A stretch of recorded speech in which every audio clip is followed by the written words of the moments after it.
And a very happy Thursday to you at 12:07 in the West. It's the John Phillips Show. Mr. Randy Wang's in Culver City. All right, get this one, Johnny. The attorney for Cudahy Vice Mayor Cynthia Gonzalez says her video on social media was just encouraging the gang members to exercise their First Amendment rights. I want to know where all the cholos are at. I hope she's paying him a king's ransom. And if she's looking for people who know how to do ransom right, it's her gang member friends. Fighting our turn. What do you think that attorney's going to make out of this? Quite a lot of money. Do you think she has it? Well, considering that she's getting something for being the vice mayor of Cudahy, and she's on the LAUSD payroll, and who else knows what else is she's getting money from, she's making a pretty penny on being a public servant. I don't know, though. These attorneys can really run up the cost fast. Fighting our turn. Especially if you're hired to defend this. Yeah, imagine defending someone like this or Shang Tao, where every time they open up their mouth, it's actionable. Now, when it comes to Shang and her attorney... Absolutely. She can't pay for that with the bribe money, right? So what is she going to do to pay the bill? That's right. I like that. That was amazing. We're thinking the same thing. I wonder what she's doing. I miss her. 800-222-5222 is the telephone number. 1-800-222-5222. Well, he's been out of the news for a spell now, but Mr. Bucket of Cliches himself, Attorney General Rob Bonta, is back on the front page. Every type of leadership is about meeting the moment and rising to the occasion, and this is what's required. And so we're stepping up and getting it done. Last time we talked about him, he was leaning on the card clubs for some inexplicable reason.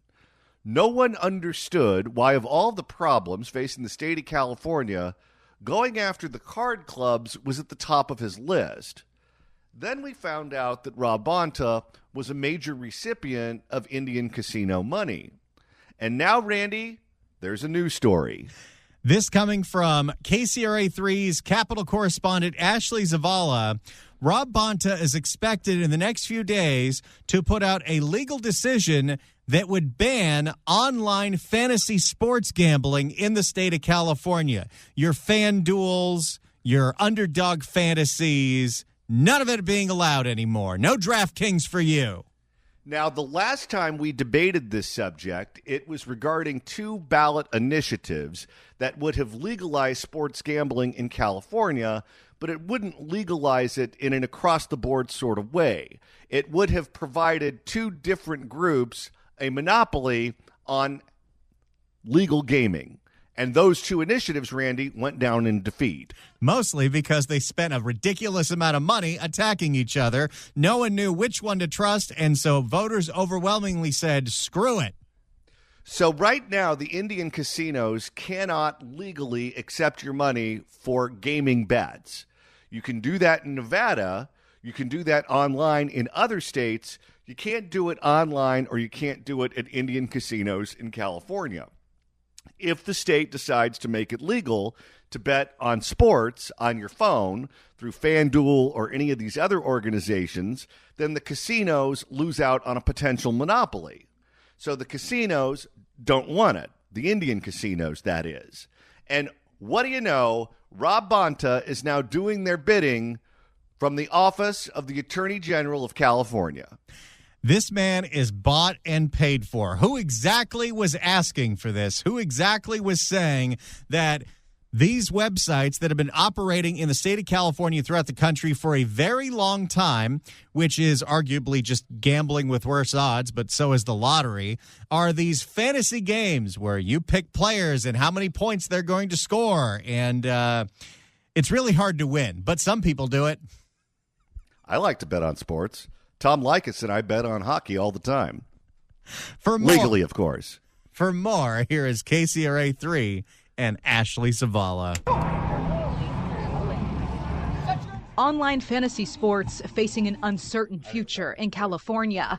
California's Attorney General Rob Bonta is soon expected to release what's called a legal opinion, deeming the platforms illegal in the state. Well, I think it's credible. I think it's important that he's responding. It will come after two Republican state lawmakers, including Assemblyman Tom Lackey, sent a letter and followed up with Bonta, requesting he look into the issue. And if that smells a little funny, think about this. Tom Lackey has received over $43,000 from the tribal casinos in just the last couple years. When I was a college student, I won a trip to the Republican National Convention in Philadelphia. It was one of these things that they did for political science students who are interested in politics, so you could show up to the convention and see it in front of your own face with your own two eyes. And it was an amazing experience to be able to see Philadelphia, the Liberty Bell, and the Rocky Steps, and all of those sorts of things. And, of course, to be there at the convention back in 2000, that was when George W. Bush was nominated.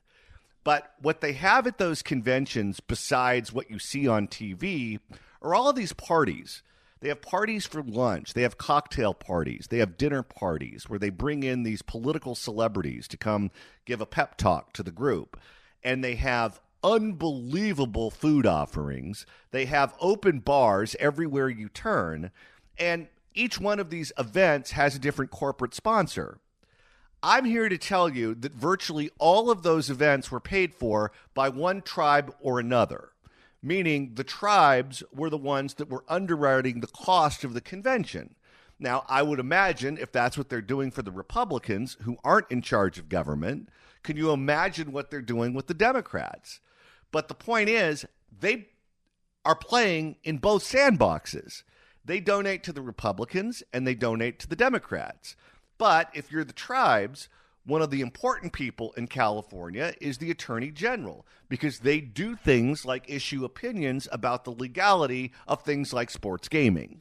If you go back to Rob Bonta's 2022 campaign for re-election for Attorney General, $300,000 of the money that he raised to run for that office came from either the tribal casinos or the card rooms. And it's pretty much whichever group gives him more money, he goes against the other group. It's groups that fly pretty close to the sun that don't want the Attorney General looking too close. Online sports gambling is illegal in California, and the lawmakers say fantasy is a gray area. This after voters in 2020. Although I think you can still bet horse racing online, which is a dangerous habit. Well, you can do that in Los Alamitos. This after voters in 2022 overwhelmingly rejected legalizing online sports betting. And so I was very interested in making sure that the people and their opinion was at least acknowledged. No, Tom Lackey. That is BS. There are legitimate reasons to oppose online gaming, as we've seen with marijuana and the effects of legalizing it in California. If you legalize online sports gaming, there are going to be people who get in trouble, and they're going to want the state to bail them out. And if you're not interested in bailing them out, I understand why you would vote against it. However, that's not what they're doing. What they're doing is the bidding of the competition because they want to preserve a monopoly. And so we followed up on that, and we wanted the legal opinion to make sure that it wasn't in conflict with what the people want. And boy, this sure looks totally above board. Bipartisan decisions coming from a Republican assemblyman and a Democrat attorney general deciding to completely outlaw an industry overnight. And if they're looking for a legal eagle to issue an opinion that they respect, why did they go to the Better Call Saul of California? Rob Bonta, who we already know is fairly compromised thanks to his association with a certain Dong family. Absolutely. Don't forget, the Dongs were his political benefactors before they found Shang. But fantasy sports operators don't want this. In a statement provided to KCRA3, the Coalition for Fantasy Sports said, quote, "This opinion would be devastating news to the millions of California sports fans who love to play fantasy sports. We hope the Attorney General's office will consider the views of sports fans across the state before making a decision." Well, here's the deal. FanDuel, DraftKings, Underdog Fantasy, all the other ones. How much have you given to Rob Bonta lately? Not enough. That's how this game works. It is straight up pay for play, and whichever side gives Bonta the most money, that's the side he defends. You should have seen what he was doing when he was gearing up to run for governor. He was already promising different positions to different people. And when he came out and said that he wasn't running for governor, all of the people I talked to who were planning on supporting him, in part because they thought that they were going to get something, were shocked that the guy didn't jump in. Rob Bonta is a shady guy. Going back to his early days as assemblyman, he would constantly be collecting donations for nonprofits and then giving that money to nonprofits that his wife worked at. And he would do it over and over and over again until finally he gets appointed attorney general and then gets all the donor money to put her in his assembly seat. Talk about people flying close to the sun. Californians have been playing daily fantasy sports games for more than a decade, and it is shocking to think the state would suddenly take them away.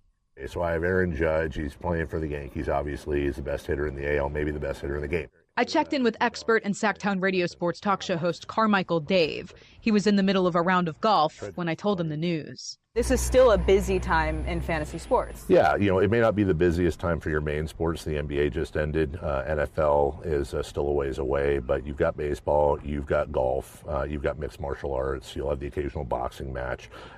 Look. You can bet on these things. You can bet on the most obscure sports like a pickleball match happening in Poland.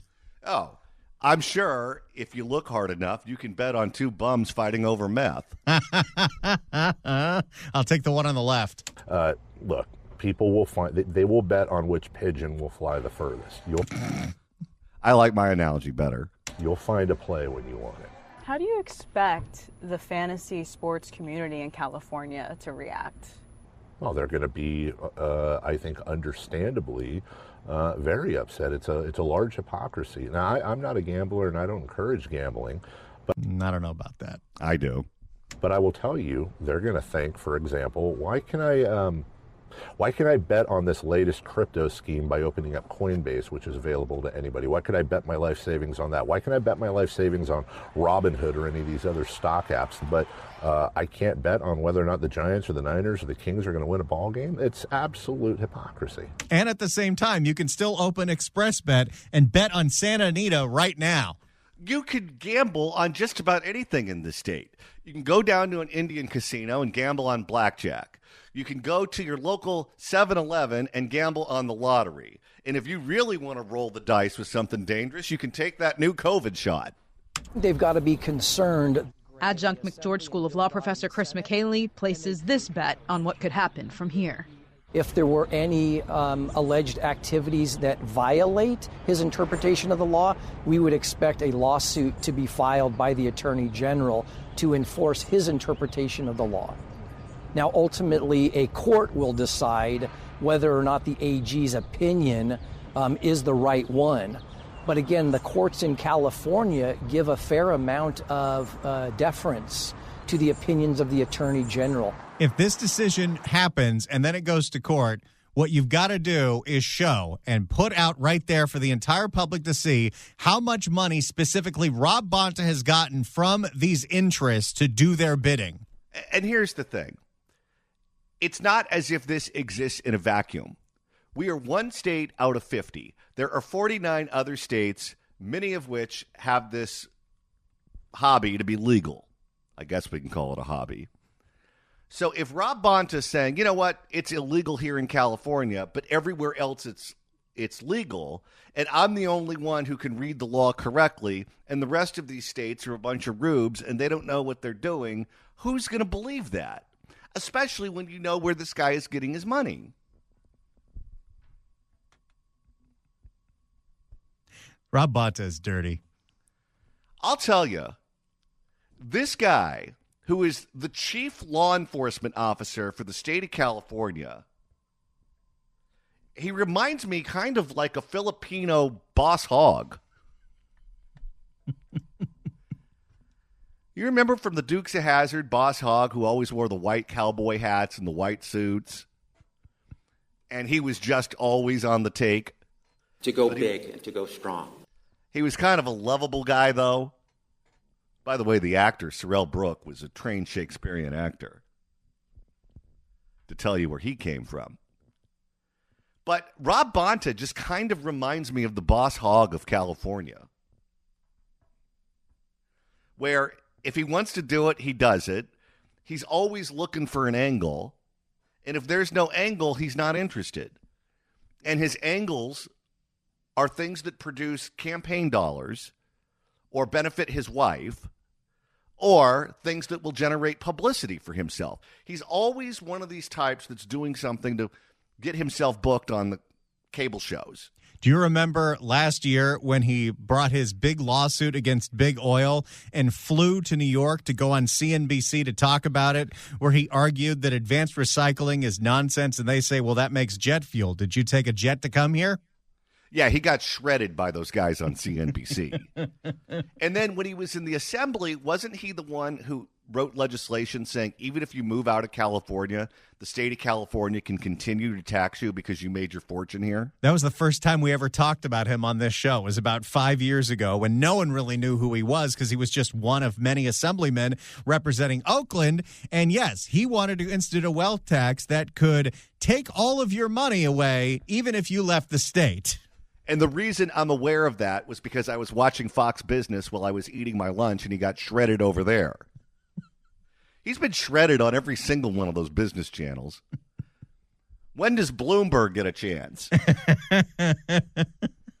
All right, so here's our question to you at 800-222-5222, 1-800-222-5222, and this is going to cause you to look into your crystal ball. Do you think Rob Bonta is going to go to prison at some point?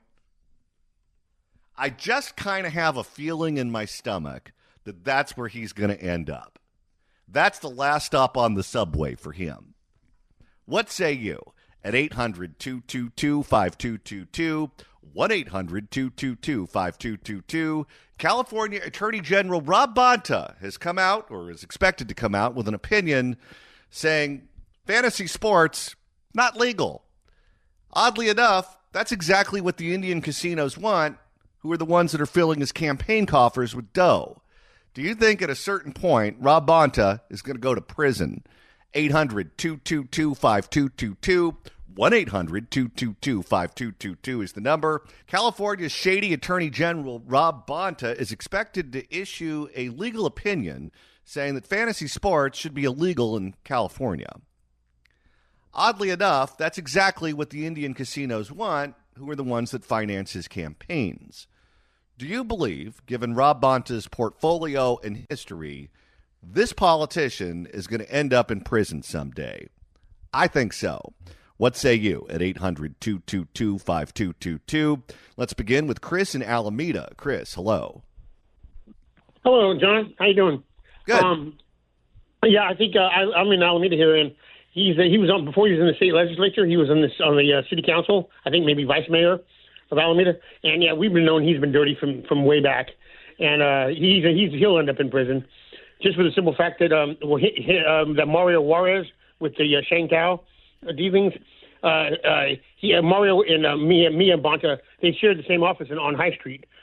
So put two and two together. It doesn't take a genius.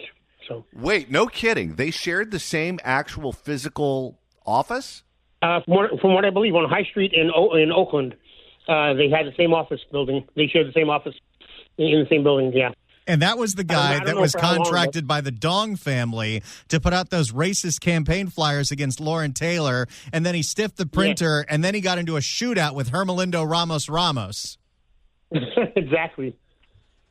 What was Bonta's reputation when he was on the city council and his career was just starting out? I don't know, because, at the time I was in college, and I just come home for the weekends, and what I can gather, he was pretty much the same thing. Not much has changed. He was on the take. Whoever gave him the most amount of money, that's who he was for. Are you surprised, as someone who has seen his name on your ballot for many, many, many moons, that he has become the attorney general and potentially could become a governor or a U.S. senator or a congressman or something like that? Yes, very much so. All right. Thank you for the call, sir. Appreciate it. That's wild. I didn't know there would be a Bonta-Mario Juarez connection. Well, it would make sense because he's tied in with the Dongs. This is true. Absolutely. Absolutely. I'm telling you, he better hope Sheng Tao doesn't talk. Don't forget that when he was in the assembly, he wrote legislation that specifically benefited the Dong family and California Waste Solutions. Let's go to Patrick in Carson. Patrick, hello. Hey, good afternoon, John. Good afternoon, Randy. I think he's going to go. He's bucking in the feds. You know, they were insulated when it was all Democrat, and he's been insulated because it's a supermajority. But he stinks to high heaven, and somebody's going to tattle.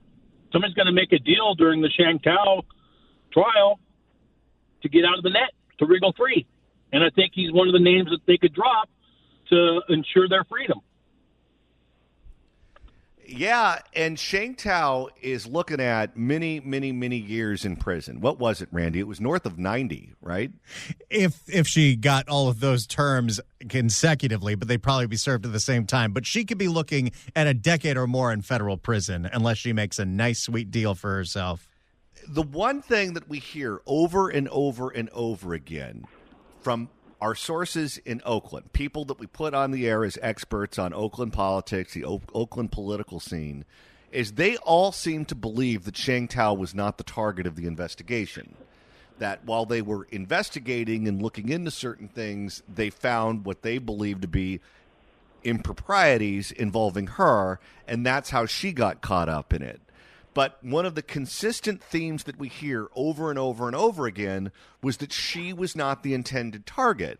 And Randy, if you go back to her initial press conference, she said, and she was quite emphatic about this, that the FBI told her that she was not the target of this investigation, and she believed them. And that would jive with what we're hearing from other people. There's bigger fish than Sheng Tao. Absolutely. Absolutely. It's quite possible. Thank you for the call, sir.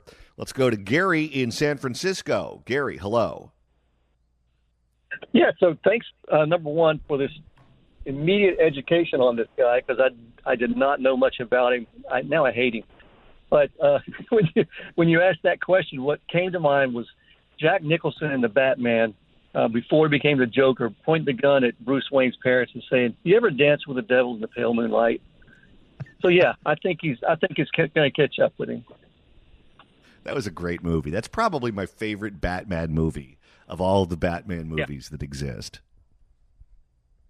Jack Nicholson did it right too, because his character, a lot of the villains on Batman are over-the-top cartoon characters, and that's generally the case with a lot of these superhero movies.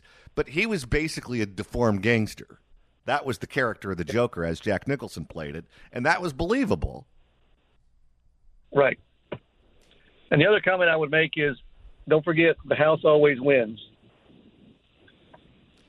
Well, thank you so much for the call, sir. I appreciate it. And, Randy, let's put this in the context of what happened earlier this year when Rob Bonta was widely expected to be a candidate for governor. Usually, attorney generals in California make very strong candidates for governor, either to be their party nominee or to be elected governor. You think about it, going back into history, where Jerry Brown was an attorney general in California. His father, Pat Brown, was an attorney general in California. Wasn't George Duke-Majan an attorney general in California? Candidates that didn't make it include Dan Lundgren, who was the Attorney General of California, who ran and lost to Gray Davis. So it is a launching pad for politicians. It's probably the highest-ranking statewide constitutional office that exists, and certainly the most high-profile statewide constitutional office that exists. We know that he's ambitious. He's not an old man. He wants to continue his political career. There are term limits associated with the Attorney General's office, and should he win re-election, he would then become a lame duck, and there's no place else for him to go. He can't run for re-election, and he can move up or he can move out. I guess he could take a step down or a lateral move if he wanted to. But if he ever wanted to be governor in his life, this is the cycle to do it. And he'd been telling everyone privately that he was going to run, and then all of a sudden, without explanation, he said that he wasn't going to run. I think the official reason that he said he was not going to run for governor was that California is under attack from Donald Trump, and he needs to focus on his job to fight Donald Trump at every turn. And you go, okay, first of all, I'm not buying that.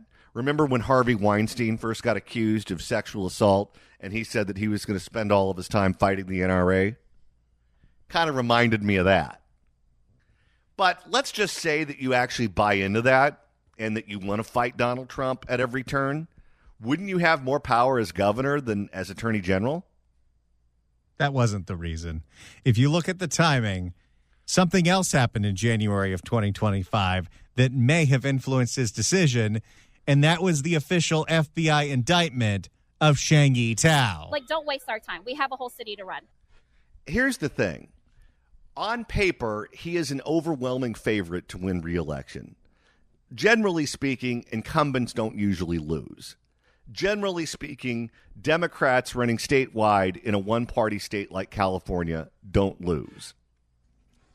However, if this guy were to be indicted before the election, if this guy were to be charged with something before the election, that puts the Democratic Party in California in a vulnerable place.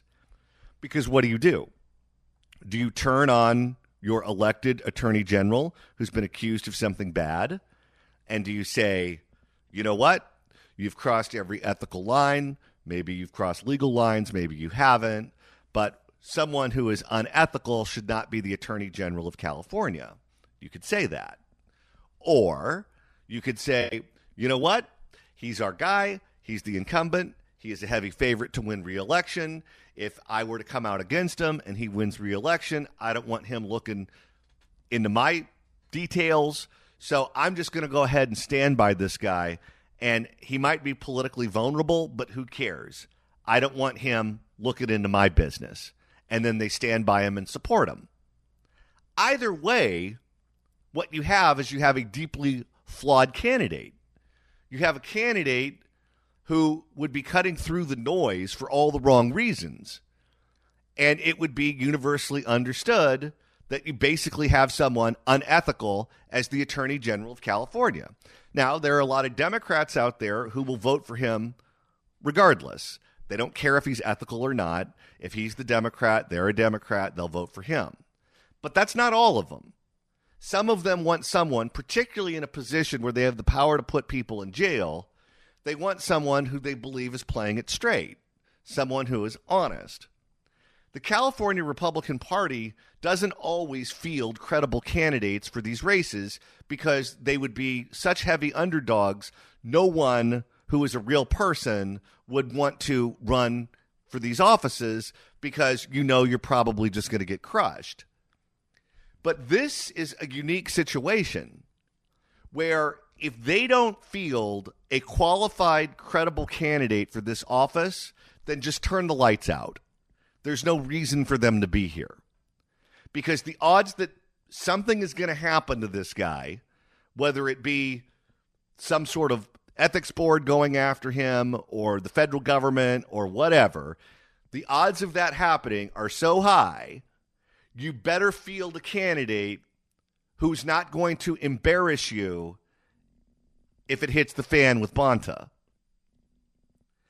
You know, winning candidates sometimes win elections because they do everything right. They raise the right amount of money, they get the endorsements, they travel around and talk to groups, they have a message, they have a good resume, they find issues that connect with the people. And then sometimes it's not even that. Sometimes you're just in the water when the wave hits. And we've seen this happen before. Remember Lee Baca, the sheriff in L.A. County? He was a guy who ran for sheriff against a longtime, very popular incumbent, Sherman Block. Remember him? And then Sherman Block ended up slipping in the shower and hitting his head, and he just, poof, dies. And all of a sudden, you have a dead sheriff on the ballot against Lee Baca. Lee Baca, who was running a kamikaze mission campaign. He was going to run, he was going to lose, and that was going to be that. But suddenly, he found himself on the ballot with a dead sheriff, and he ended up winning. A guy who was given no chance, who had no political background that would lead you to believe that he was going to be a viable candidate for sheriff, and suddenly all of the cards broke his way, and he wins the election. And he was there for a long time until I think he got indicted. But the point is, sometimes you have to be in the water when the wave hits. This is one of these instances where someone needs to be in the water when the wave hits. Because the waves are coming. The seas are rough. The storm is on the horizon. We can see this happening from a mile away. So if you're an enterprising candidate who is looking for an opportunity, this is it. This is the one. Because this guy has 1,000,001 problems, and they're not going away. And clearly he's learned nothing from any of his past mistakes, because he's continuing to repeat his bad behavior. 800-222-5222 is the telephone number. 1-800-222-5222. If you'd like to email the show, you can do so at johnnydon'tlikeshow@gmail.com. That's johnnydon'tlikeshow@gmail.com. And Randy, you're monitoring the mailbag. Al writes in, listening from the Port of Oakland, Rob Bonta is going to go to prison at some point, and he'll probably identify as a woman so he can have Shang as a cellmate. Mia may not like that, but Shang will, so let's hear it, you guys. That's right. I like that. That was amazing. Oh, they have so much in common. Absolutely. Well, besides dong, what else do they have in common? Well, that's a lot to have in common. And Randy, if you were to go back and listen to one of the Shang episodes from the past, that's easy to do. And he said, absolutely. Search for The John Phillips Show wherever you get your podcasts, whether it's the Apple Podcast app, Absolutely. iHeart, Absolutely. Spotify. Absolutely. Absolutely. Search for The John Phillips Show, hit subscribe, and download all the Shangy goodness. How are you? Good. Love to shake your hand. Yes. It's been amazing. And Randy, we have a big announcement to make. Joining KABC in Los Angeles, KSFO in San Francisco, we've got a third to add into the mix. How exciting is this? Starting this Saturday, the Fix California Hour can be heard on our sister station, KMJ AM 580 in Fresno. That is a monster of a station covering the entire Central Valley. And starting this weekend, the Fix California Hour is going to be on every Saturday afternoon from 2 to 3 p.m. If you're in the Central Valley, you can listen live on AM 580, or you can stream it by going to kmjnow.com. That's kmjnow.com. We are so excited to now have a third affiliate for parts of this show. And that signal goes all the way out to the Rockies at night, doesn't it? That is a huge. Any radio station that has 3 call letters is a clear channel signal. Those were designed for, emergencies or big farm reports. That station goes everywhere. They also have an FM signal as well. That is a massive station, and we are so excited to be on KMJ AM 580 and 105.9 FM in the Central Valley. So if you're driving up and down the state for a summer vacation, 790 a.m. in Southern California, 580 a.m. on Saturday afternoons for the Central Valley. And then, of course, we're on 810 KSFO in the Bay Area, and that covers almost all of Northern California because that is also a monster signal. Let's go to Sherry in Granada Hills. Sherry, hello. Hi, guys. Hey, I have a request. This guy's so particularly oily. I say we edit the drop for all of his cliches to include arms out, wrist extended, cuffs on.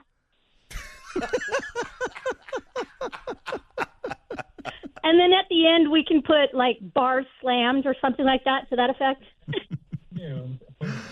That sounds like That's quite all a I bit. got. I'll take the request into consideration.